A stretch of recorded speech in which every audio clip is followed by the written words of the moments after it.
नेपालमा सिधै कार्यकारी प्रधानमन्त्री बनाउनको लागि जनतामा उत्सुकता देखेको छु। अनि त्यो अब कार्यकारी प्रधानमन्त्री डाइरेक्टली इलेक्टेड अफिसियल बनाउँदाखेरि चाहिँ त्यो देशले पाउन सक्ने घाटाहरू अथवा फाइदाहरू, अनि कार्यकारी प्रधानमन्त्री जस्तै भएको एउटा सिस्टम अमेरिकन सिस्टम चाहिँ कस्तो छ अनि त्यसले कसरी काम गर्छ त्यसलाई पनि एउटा उदाहरणको रूपमा लिँदै नेपालले के समस्या चाहिँ भोग्न सक्छ कार्यकारी प्रधानमन्त्री बनाउन खोज्दाखेरि भनेर यो भिडियो बनाएको छु। Hopefully you will enjoy this. सिधै कार्यकारी प्रधानमन्त्री बनाउँदाखेरि सबैभन्दा पहिला आउन सक्ने समस्या भनेको जातीय विभाजन अथवा विभेद हुन सक्छ। त्यसको चाहिँ के हुन्छ भन्दाखेरि अब तपाईले डाइरेक्टली एउटा प्राइम मिनिस्टर कसैलाई बनाउन मिल्छ भने त्यहाँ चाहिँ अब म एउटा राई प्रधानमन्त्री बनाऊ अथवा एउटा नेवार प्रधानमन्त्री बनाऊ अथवा एउटा बाहुन प्रधानमन्त्री बनाऊ भनेर त्यो झै झगडाहरू निउतिन सक्छ। पोलराइजेसन हुने सम्भावना बढ्छ। त्यो जुन पार्लिमेन्टेरियन सिस्टममा प्राय नहोला, हुन त हुन्छ तर अलि न्यून हुन्छ, किनभने सिधै प्रधानमन्त्री बन्दैन नि त। सिधै ओहो मैले प्रधानमन्त्री बनाउने मौका देखेँ भनिसकेपछि त त्यस्तो विभाजन हुन सक्छ। अमेरिकामा पनि अहिले टोटली डिभाइडेड, पोलराइज, जस्तो मैले ठ्याक्कै अहिले भने नि, आधी पब्लिक चाहिँ डेमोक्रेट आधी पब्लिक चाहिँ रिपब्लिकन, अनि एउटाले अर्कोलाई देख्नै नसक्ने अर्कोले एउटालाई देख्नै नसक्ने स्थितिमा छ। अनि अमेरिका जस्तै विभाजित स्थितिमा हाम्रो देश पनि नपुगोस् भन्ने मेरो चाहना हो। त्यही भएर यसले पहिलो समस्या बिउताउन सक्ने भनेको चाहिँ पोलराइजेसन हो। त्यो देश चाहिँ पुरा भाग भागमा टुक्रिने, अब मलाई चाहिँ यो प्रधानमन्त्री चाहिएको थियो यो पाइएन भनेर सडकमा उत्रिने स्थिति आउन सक्छ। त्यही भएर यो चाहिँ एउटा समस्याहरूमा म गर्न चाहेँ। अनि अर्को एउटा समस्या भनेको तपाईले चाहिँ जस्तै अब पपुलेसनको आधारमा भन्नाले जतिवटा भोट पायो त्यसको आधारमा चाहिँ प्रधानमन्त्री बनाउने भइसकेपछि चाहिँ जनसङ्ख्या धेरै भएको क्षेत्रहरूमा मात्रै पोलिटिकल क्यान्डिडेट्सहरू आफ्नो विकास गर्न सक्छन्। किनभने उनीहरूले त अब गाउँहरूबाट त धेरै भोट हुँदैन, गाउँहरू उनीहरूको लागि पोलिटिकली आवश्यकता हुँदैन। अनि अब पोलिटिक्समा त त्यही भन्छ नि, जसले आफूलाई सर्भ गर्छ त्यसलाई सर्भ गर्ने भनेर। त्यही भएर पपुलेसन सेन्टरहरू, पपुलेसन धेरै भएको ठाउँहरूमा मात्रै विकास हुन सक्छ। अनि त्यसलाई चाहिँ अमेरिकाले पनि एड्रेस गर्न खोजेको छ। जस्तै अमेरिकामा पनि डाइरेक्टली इलेक्टेड जस्तै हो, तर इलेक्टोरल कलेज भन्ने एउटा सिस्टम छ जसमा चाहिँ ठुलो जनसङ्ख्या भएको ठाउँलाई अब धेरै सिट्सहरू त दिइन्छ होइन। अमेरिकामा कोही राष्ट्रपति बन्नको लागि 538वटा चाहिँ इलेक्टोरल कलेजहरू हुन्छ, त्यो मध्ये 270 चाहिँ प्रधानमन्त्री बन्नको लागि चाहिन्छ। अनि त्यसको लागि अब पपुलेसन ठुल्ठुलो भएको ठाउँहरूलाई अलिक बढी सिट्स दिएको हुन्छ। त्यो चाहिँ जनसङ्ख्याको आधारमा गनिन्छ है, डिसाइड गरिन्छ कसले कति सिट्स पाउने हो भनेर। जस्तै क्यालिफोर्नियाको आई थिङ्क 56 अर समथिङ छ, अनि न्युयोर्कको 40 छ। तर सानो ठाउँहरूलाई पनि अलिकति रिप्रेजेन्टेसन दिएको हुन्छ, जहाँ चाहिँ जनसङ्ख्यै हुँदैन त्यसलाई पनि सिट्सहरू अलि बढी नै प्रोपोर्सनेटली न्युयोर्कको कम्पेरिजनमा अलि बढी नै दिएको हुन्छ। किनभने सानो ठाउँहरू पनि विकास होस्। अब जस्तै कुनै प्रधानमन्त्री बन्नु पर्यो कोही मान्छेलाई पपुलेसनको आधारमा मात्रै गराउने हो भने त उसले अब क्यालिफोर्निया र न्युयोर्कमा मात्रै विकास गरे भइहाल्यो। त्यही भएर सानो ठाउँको पनि रिप्रेजेन्टेसन होस् भनेर अमेरिकामा चाहिँ यो इलेक्टोरल कलेज भन्ने कन्सेप्ट छ। अनि नेपालमा पनि त्यस्तै समस्या हुन सक्छ। जस्तै अब कसैलाई प्रधानमन्त्री बन्नु छ भने त उसले बुटवललाई विकास गरे भयो, काठमाडौँलाई विकास गरे भयो, पोखरालाई विकास गरे भयो, विराटनगरलाई विकास गरे भयो। यस्तै 10-12वटा ठाउँलाई विकास गरिदिने, अरूलाई छोडिदिने गऱ्यो भने पनि त्यो ठाउँका जनताले त भोट दिन सक्छ नि त। त्यही भएर त्यस्तो स्थिति आउन सक्छ। खासमा सिधै कसैलाई प्रधानमन्त्री बनाउनु पछाडिको उद्देश्य मलाई के हो जस्तो लाग्छ भन्दाखेरि कुनै पनि नेता चाहिँ इलेक्टेड भएर गयो तर उसले आफूले चाहेको जसरी काम गर्न नसकेको स्थिति देख्दाखेरि चाहिँ नेपालीहरूलाई यो बिचको यो जुन चाप्लुसी हटाउनको लागि सिधै म चाहिँ एउटा प्रधानमन्त्री बनाउन चाहन्छु, उसले आफ्नो काम गरोस् भनेर एउटा चाहना जस्तो लाग्यो। तर यसको चाहिँ अब सर्ट टर्म हेरेर मात्रै भएन नि त। अहिले तपाईँलाई बालेलाई प्रधानमन्त्री बनाउनु पर्ने होला र तपाईँ चाहिँ डाइरेक्ट इलेक्टेड प्राइम मिनिस्टर चाहनुहुन्छ, तर यो देश त 10 वर्षको मात्रै त होइन होला। भोलि 100 वर्ष 150-200 वर्षपछि पनि कसैलाई अनचेक पावर दिइराखियो भने त्यसले त यो देशलाई सिधाइदिन पनि सक्छ। त्यसैले कुनै कदम चाल्नु अगाडि चाहिँ यसो सोच विचार गरेर, अनि हामीले चाहेको जस्तो जुन डिरेक्टली इलेक्टेड प्राइम मिनिस्टर चाहिँ कुनै पनि देशमा छैन है, हामीले चाहेको जस्तो चाहिँ। अमेरिकामा पनि के हुन्छ भन्दाखेरि कुनै अर्डिनेन्सहरू अथवा कुनै बिल पास गर्नु पर्यो भने त्यहाँ हाउस अफ रिप्रेजेन्टेटिभ भन्ने छ, अनि सेनेट पनि छ। त्यो नेपालको संसद जस्तै, तर प्रधानमन्त्री चाहिँ डाइरेक्टली इलेक्टेड हुन्छ।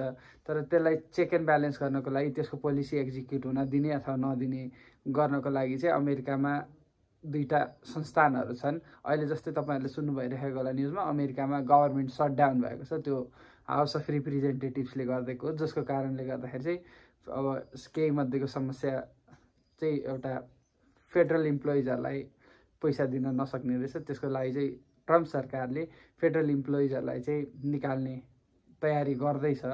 त्यसो सटडाउन गर्न पनि मिल्छ। हाउस अफ रिप्रेजेन्टेटिभ नेपालको जस्तै अमेरिकामा पनि छ। त्यो फेरि प्रत्येक 2 वर्षमा चुनाव हुन्छ उनीहरूको। अनि अमेरिकामा कुनै राष्ट्रपतिलाई निकाल्नु पर्यो भने चाहिँ त्यसको लागि चाहिँ इम्पिचमेन्ट हुन्छ। इम्पिचमेन्ट गरिसकेपछि हाउस अफ तल्लो सदनमा मेजोरिटी आउनुपर्छ र दोस्रो भन्नाले अप्पर हाउसमा 66 सिट्स आउनुपर्छ 100 मध्येको, त्यो भनेको 2/3। त्यो चाहिँ लगभग असम्भव नै हो। अमेरिकामा चाहिँ कुनै राष्ट्रपति बनिहाल्छ भने उसलाई अत्याधिक पावर दिएको छ। अनि नेपालमा पनि हामी त्यस्तै सिस्टम चाहन्छौँ कि अथवा डिक्टेटर नै चाहेको? मलाई फेरि अब के लाग्छ भन्दाखेरि चीनले एउटा जुन उदाहरण देखायो नि, डिक्टेटरसिप गन गुड वाला, त्यसको डिक्टेटरसिप चाहिँ फास्ट ट्र्याक हो कि। कुनै पनि अब हामी त भर्खर कलिलो डेमोक्रेसी हो होइन, डेमोक्रेसी आएको धेरै वर्ष भएको छैन। अनि डेमोक्रेसीहरू चाहिँ विदेशी डेमोक्रेसीहरू चाहिँ लगभग 100 वर्ष 150 वर्षपछि विकसित भएको है। डेमोक्रेसीवाला प्रोसेसलाई टाइम लाग्छ। राम्रो प्रोसेस त हो तर टाइम लाग्छ। डिक्टेटरसिपवाला प्रोसेसले चाहिँ एकदम चाँडो रिजल्ट दिएको छ है। त्यो राम्रो हो म भन्न सक्दिनँ, तर सत्यलाई त बोल्नु पऱ्यो नि त। चाइनाले आज डिक्टेटरसिप जुन काम गरेर देखाएको छ त्यो अरू देशले गरेर देखाउन सक्दैनथे। चाइना जुन चाहिँ आजभन्दा 20 वर्ष अथवा 30 वर्ष अगाडि चाहिँ एकदम गरिबीको दलदलमा 80% कृषक भएको देश, आज युरोपलाई यसो गर भनिसकेपछि चाइनाले गर्नुपर्छ। युरोपले त्यस्तो स्थिति छ। चाइना चाहिँ टोटल कन्ट्रोलमा जस्तो छ। अमेरिका मात्रै हो जो चाहिँ चाइनाको विरुद्धमा स्ट्यान्ड अप गर्न सक्छ। अनि त्यस्तो स्थिति आइसक्यो। त्यही भएर डिक्टेटरसिपले पनि केही रिजल्ट्सहरू दिएको छ है, नदिएको होइन। चाइना हाम्रो छिमेकमा एउटा उदाहरण छ। तर अब डिक्टेटरसिप भनेको चाहिँ फास्ट ट्र्याक जस्तो, विकासै गर्न चाहन्छ कसैले भने चाहिँ होइन, डिक्टेटर कुनै छ त्यसले विकासै गर्न चाह्यो भने चाहिँ त्यो चाहिँ एउटा फास्ट ट्र्याक हो। हामीले चाहेको, मैले देखेअनुसार चाहिँ नेपालीहरूलाई एउटा डिक्टेटर जस्तो, किनभने डिरेक्टली इलेक्टेड प्राइम मिनिस्टर तपाईँ चाहनुहुन्छ, कोही सांसद पनि चाहनुहुन्न भने त त्यस्तो व्यवस्था कुनै देशमा पनि छैन है। अमेरिकामा पनि छैन। अमेरिकामा पनि चेक एन्ड ब्यालेन्सको लागि हाउस अफ रिप्रेजेन्टेटिभ्स र सेनेट छ। त्यसले चाहिँ अब भन्नाले कतिको गर्न सक्छ त्यो अब आउट देयर। तर चेक एन्ड ब्यालेन्स गर्नको लागि एउटा इन्स्टिट्युसन छ। अनि प्रत्येक 2 वर्षमा लगभग अर्को पार्टीको कोही मेजोरिटीमा आइ नै हाल्छ। रिपब्लिकन सरकार छ भने डेमोक्रेट्सहरू हाउस अफ रिप्रेजेन्टेटिभ्समा आउँछन् अनि दुःख दिन थालिहाल्छन्। अमेरिकामा चाहिँ त्यस्तो छ। प्रेसिडेन्टको पावर कन्ट्रोल गर्नको लागि चाहिँ त्यस्तो सिस्टम बनाएको छ। अनि नेपाल मैले चाहिँ के देखेँ भन्दाखेरि नेपाल संवैधानिक रूपमा जाने हो भने त्यो एकदम लामो प्रोसेस है। अमेरिका जस्तो सिस्टम बनाउन चाहनुहुन्छ भने चाहिँ। अनि अमेरिकामा पनि अर्को कुरा के भन्न चाहे भन्दाखेरि डिरेक्टली इलेक्टेड प्राइम मिनिस्टर प्रेसिडेन्टको लागि पनि सिधै एउटा क्यान्डिडेट जाने र भोटिङ हुने होइन है। अनि तपाईँहरूले चाहेको जस्तो सिधै अमेरिकामा कोही प्रेसिडेन्सियल क्यान्डिडेट हुन पाउँदैन है। अमेरिकामा प्रेसिडेन्सियल क्यान्डिडेट हुनको लागि चाहिँ पहिला डेमोक्रेटको अथवा रिपब्लिकनको पनि प्रेसिडेन्सियल क्यान्डिडेट हुनको लागि प्रत्येक स्टेटमा जानुपर्छ। प्रत्येक स्टेटमा एज अ त्यो पार्टीको उम्मेदवारको रूपमा जानुपर्छ र अनि पार्टीका मेम्बर्सहरूले भोट गर्छन्। भोट गरिसकेपछि ठ्याक्कै इलेक्टोरल कलेजको जस्तै ठ्याक्कै प्रत्येक स्टेटलाई छुट्याइएको हुन्छ। अनि त्यो स्टेटका मान्छे जुन डेमोक्रेट छन् भने डेमोक्रेटहरूले आफ्नो क्यान्डिडेटको लागि भोट गर्छन्। अनि त्यसै गरी इलेक्टोरल कलेज कलेक्ट गरेर अनि मात्रै त्यो बहुमत मेजोरिटी आइसकेपछि मात्रै त्यो पार्टीको रिप्रेजेन्टेटिभ हुन पाइन्छ। अनि त्यसको लागि चाहिँ डिबेट्सहरू हुन्छ, को क्यान्डिडेट बेटर हो अथवा होइन भनेर। त्यही भएर यो सिधै लैजाने प्रयास अलि मलाई नराम्रो हो पनि जस्तो लाग्यो। किनभने पोलिसीहरू अमेरिकामा पनि राम्ररी थाहा भइसकेको हुन्छ। किनभने प्राइमेरिज जुन त्यो पार्टीकै क्यान्डिडेट हुनको लागि जतिवटा डिबेट्समा इन्भल्भ हुन्छन् उनीहरू, त्यतिखेर त्यो उम्मेदवार कस्तो हो भन्ने पहिल्यै थाहा भइसकेको हुन्छ। अनि त्यसपछि अझ राष्ट्रपतिको स्टेजमा गइसकेपछि पनि डिबेट्सहरू हुन्छ। त्यही भएर बेस्ट अफ द बेस्ट नै पुर्याउने प्रयास त गरेको हो। अब सधैँ पुग्छन् भन्न म सक्दिनँ अमेरिकामा पनि, तर बेस्ट अफ द बेस्ट पुर्याउनको लागि पहिला रिपब्लिकन पार्टीले छुट्टै आफ्नो उम्मेदवारीको लागि गर्छ अनि डेमोक्रेटले छुट्टै गर्छ उम्मेदवारीको लागि छुट्टै प्रोसेस छ उनीहरूको त्यसमा पनि भोटै आउनुपर्छ डेमोक्रेट्सहरूले भोट दिइसकेपछि मात्रै डेमोक्रेटिक पार्टीको क्यान्डिडेट हुन पाइन्छ अनि पुरा देशले भोट दिने हो त्यसपछि रिपब्लिकन डेमोक्रेट अथवा इन्डिपेन्डेन्ट सबैले दिने हो तीनटा वर्ग छ एउटा इन्डिपेन्डेन्ट त्यो कुनै पार्टीमा पनि रेजिस्टर्ड नभएको एउटा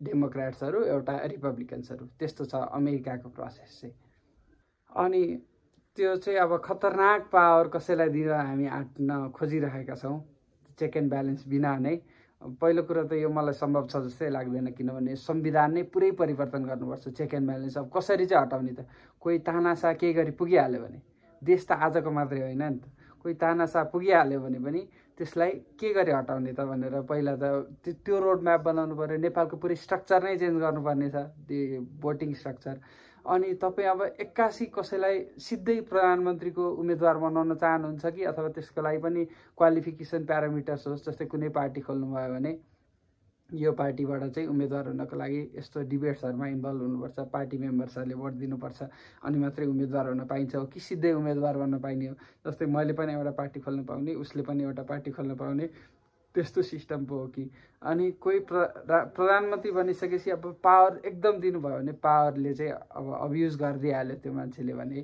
त्यो एउटा डिक्टेटर हाम्रो देशमा चाहिँ एउटा डिक्टेटरसिप आउन सक्छ है त्यसैले मैले फेरि रिकलेक्ट गर्न चाहेँ पोटेन्सियल समस्याहरू त्योमध्ये के भयो भन्दाखेरि जातीय विवाद अथवा डिभिजन आउन सक्ने अनि अर्को समस्या भनेको ठुलो ठाउँको लागि मात्रै रिप्रेजेन्टेसन पाउने त्यो जो पनि प्रधानमन्त्री गयो त्यसले ठुलो ठाउँलाई मात्रै माया गर्ने ठुलो पपुलेसन सेन्टर्सहरूलाई मात्रै अनि अर्को भनेको कुन क्यान्डिडेट डिक्टेटर पुग्न सक्ने सम्भावना त्यो यी तीनटा सम्भावनाहरू छन् अब तपाईँहरू रिस्क लिन तयार हुनु छ मैले फेरि पनि दोहोऱ्याउन चाहेँ चीनले चाहिँ एज अ डिक्टेटरसिप जे काम गरेर देखाइदियो डिक्टेटरसिप भनेको फास्ट ट्र्याक जस्तो होइन तपाईँले सही मान्छेलाई यदि केही गरी डिक्टेटरसिपमा पठाइहाल्नुभयो जो चाहिँ आफ्नो आलोचना गर्न सक्ने मान्छे जसले आलोचना खप्न सक्छ त्यस्तो मान्छे तपाईँले पुर्याइहाल्नु भयो भने त्यो देश विकास हुन पनि सक्छ तर अब कोही अब्युजिभ मान्छे पुगिहाल्यो भने त्यसले देश सिधाइदिन्छ सधैँको लागि यो प्रोसेस रन गर्नु ठिक हो जस्तो मलाई लाग्दैन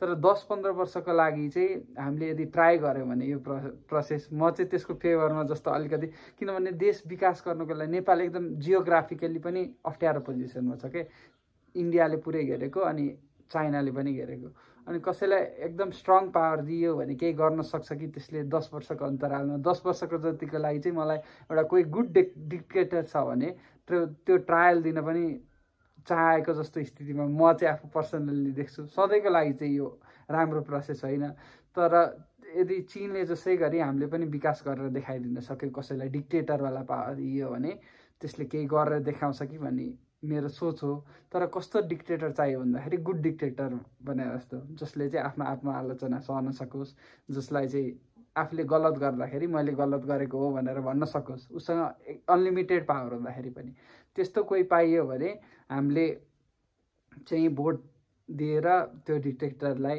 राख्नु पनि नराम्रो हो जस्तो नेपालको जस्तो स्थितिमा है नेपाल एकदम अप्ठ्यारो पोजिसनमा जियोग्राफिकली छ अनि नेपालको त्यो सौरभ भन्ने एकजना विश्लेषकले भने जस्तै नेपाल चाहिँ कति 1814 देखि सार्वभौम छैन भने उनले किनभने नेपालको फुड सेक्युरिटी छैन अनि अरू नेसनल सेक्युरिटीमा पनि एकदम अब खुला बोर्डर भइसकेपछि त नेसनल सेक्युरिटी भन्ने सम्भावना पनि भएन अनि त्यही भएर नेपाल चाहिँ कहिले पनि सार्वभौम 1814 देखि छैन भनेर उनले भने अनि नेपालको परराष्ट्र नीति सम्हाल्नको लागि चाहिँ कोही एउटा डिक्टेटर जस्तै चाहिन्छ यो अहिलेको व्यवस्थाले गर्न सक्दैन भनेर उनले भनेका थिए अनि मलाई पनि अब म I am having a kind of second thought चाहिँ म पनि 10 वर्ष अथवा 15 वर्षको लागि चाहिँ एउटा डिक्टेटर ट्रायल गर्ने हो कि फास्ट ट्र्याक हो डिक्टेटरसिप भनेको फास्ट ट्र्याक हो विकास गर्ने अथवा नगर्ने तर मलाई जहाँसम्म लाग्छ हामी डेमोक्रेटिक भन्नाले पार्लियामेन्टेरियन प्रोसेसबाटै अगाडि बढ्दाखेरि रिक्सहरू किन लिनु देशलाई रिक्स किन लिनु कोही राम्रो मान्छे अवश्य पनि यसपालिको चुनावमा पुग्ने नै जस्तो स्थिति देख्छु त्यही भएर रिक्स किन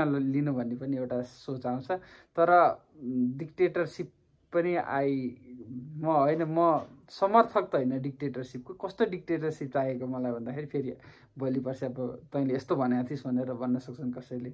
मलाई डिक्टेटरसिप कस्तो चाहिएको, जसले चाहिँ आत्मआलोचना सहन सकोस्, जसले सेल्फ रिफ्लेक्सन भनिहाल्यो नि, सेल्फ रिफ्लेक्सन गर्न सक्नेवाला डिक्टेटरसिप कोही आउन सक्छ।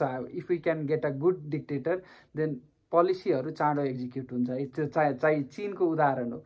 अब चिन मन पराउने मन नपराउने आफ्नो त्यो विभाजित होलान् मान्छेहरू, तर म चाहिँ एउटा एज अ युट्युबर म I want to put it out there कि डिक्टेटरसिपले के गरेको छ अनि फास्ट ट्र्याक हो भन्ने त्यो जनताको मस्तिष्कमा रियलाइजेसन त लिएर आउनु पऱ्यो नि त। कोही आइडियावाला भन्नाले विचार भएको, विचारधारा अथवा विकास गर्न सक्ने क्षमता भएको कोही छ भने डिक्टेटरसिप ट्राई गर्न पनि एउटा पोटेन्सियल अप्सन हुनसक्छ भन्ने मेरो त्यो सोच हो। तर त्यो धेरै समयको लागि चाहिँ गर्नु हुँदैन। हामी 10 वर्ष अथवा 15 वर्षको लागि ट्रायल गर्ने हो कि कोही राम्रो मान्छे लगेर भन्ने चाहिँ मेरो सोच हो।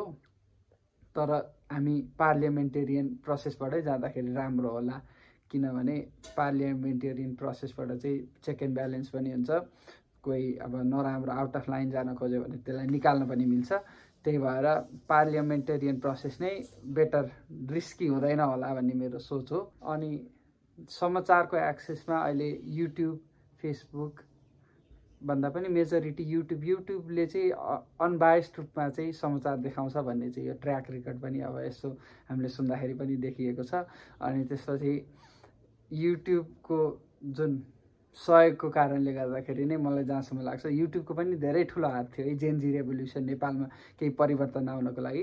त्यही भएर युट्युब जस्ता प्लेटफर्महरूको लागि पनि I want to give round of applause. अनि त्यही नै हो। मन पर्यो भने मात्रै लाइक गरिदिनु अथवा सब्सक्राइब गरिदिनु। धन्यवाद।